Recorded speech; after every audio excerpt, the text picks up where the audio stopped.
let's just get right on into it. Mariah, you wrong as dog fuck. You are wrong. I don't give a fuck what the situation was. I don't give a fuck how much money this man was dishing out. You knew he was married. And the fact that you was friends with his wife and working with this woman, you wrong as fuck. And I'm so glad that what happened to you happened to you. Shooter, shaded, and paid you dust, honey. And apparently so did the producers. Because everybody that don't have a car on this show gets chauffeured around in something black. You came in a white soccer mom van. I wouldn't be surprised if you came with the crew. They shaded the fuck out your ass. Y'all wrong for how y'all doing this woman. Grant you, I don't know this woman's background. I don't know what is going on, but she seemed genuinely like, seriously? And for her to find out through a bitch that don't even like her. Around bitches she don't really even know. And you could tell they heard because they was all like, ooh, lovely Mimi. Lovely Mimi, I like you, boo.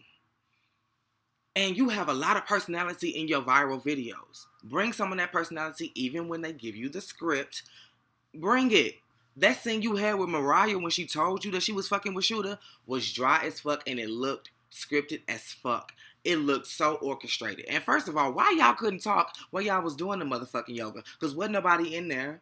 Unless Casper was in the back instructing, giving his ones and twos. I don't remember anybody being in that room with y'all. So y'all could have had that situation right there while y'all was playing. But yeah, you was like, I'm going to open up my shop. Oh, and this new client, Jocelyn. Who in Atlanta don't know Jocelyn Hernandez? Girl, poof. I mean, come on. But what I will say is I'm glad you had the position you had when Mariah told you. You wasn't having that shit and you changed your name to Horiah. Congrats to you, bitch. You get to cast me out for that shit.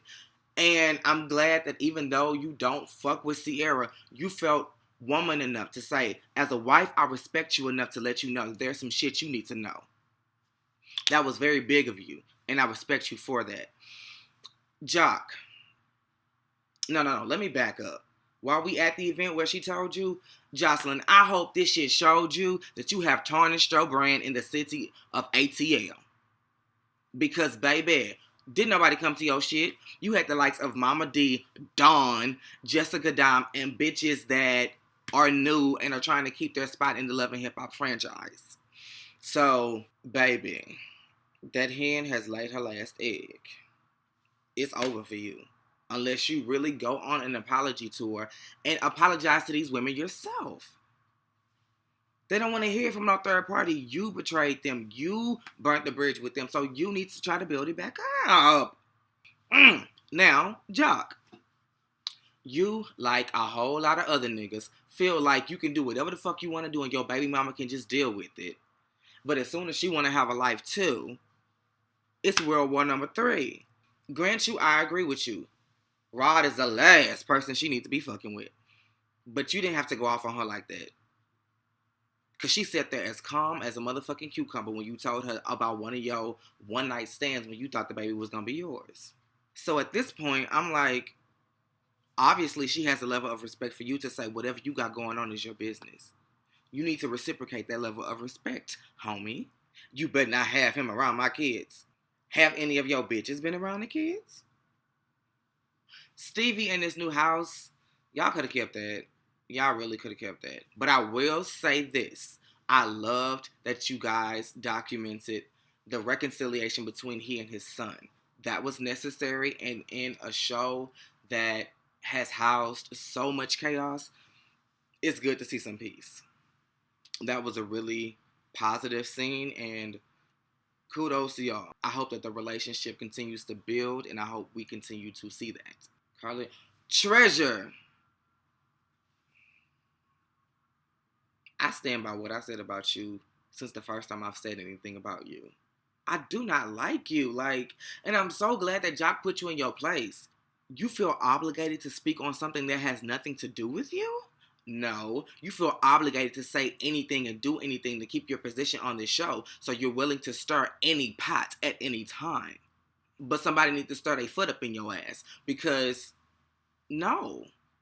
And I'm glad he brought that to an abrupt halt when he was like, no, if I need Cena to know, I will let her know. But I like how he Tootsie rolled his ass to her really quickly to let her know before Treasure got the chance to. You played it smart, Jock. You played it smart. Mariah, don't nobody like you. And you lame as fuck from what I hear. Why would you want to open up a club?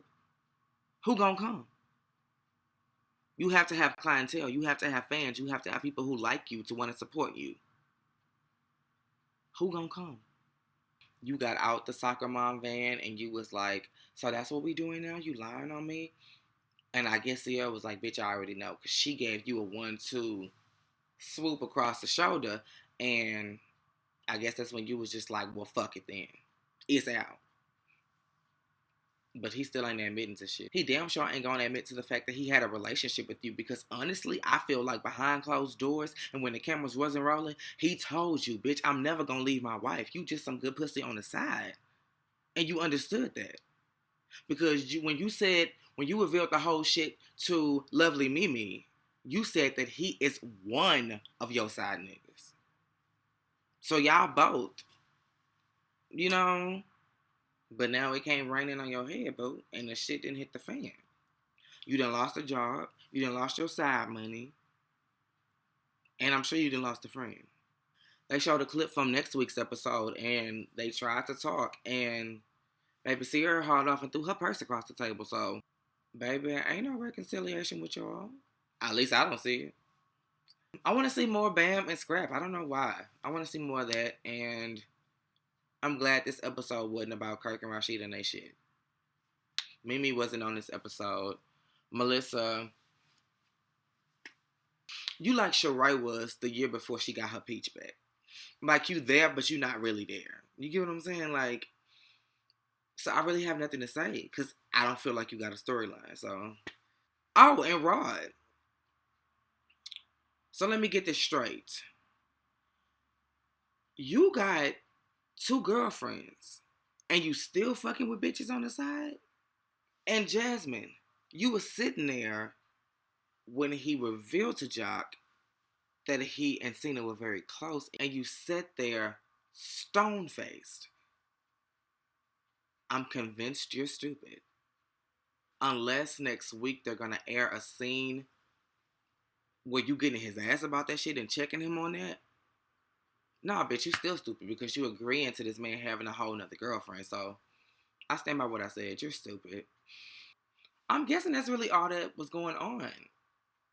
They really just kind of focused on key storylines and kind of filled in here and there. But other than that, that was really all this episode gave. I'm excited to see this shit unfold even more. And yeah, we'll be back here same place, same time.